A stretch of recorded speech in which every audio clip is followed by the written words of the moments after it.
Hi there. Today we need to shade a region on a graph. Our inequality says 3 times x take away 2 times y is greater than or equal to 6. Let's do this step by step. First, let's change the greater than or equal to sign into an equals sign. This gives us a straight line. This line is like a fence. It splits our graph into two parts. Let's find where our line touches the x-axis. We put y equal to 0. Then 3 times x equals 6. So x equals 2. That gives us the point 2, 0.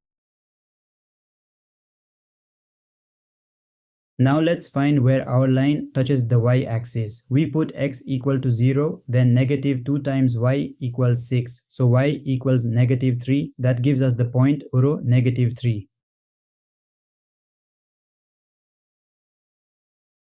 Now we draw a straight line through our 2 points, 2, 0 and 0, negative 3. We use a solid line because our sign has equal to in it. Points on the line are part of our answer 2.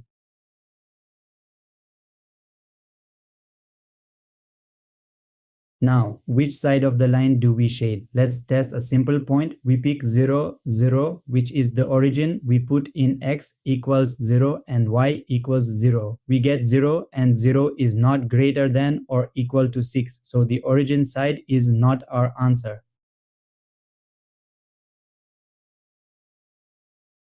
The point 0, 0 is above the line and it did not work, so we shade the side below the line, the side that is away from the origin. Every point in that shaded area makes our inequality true.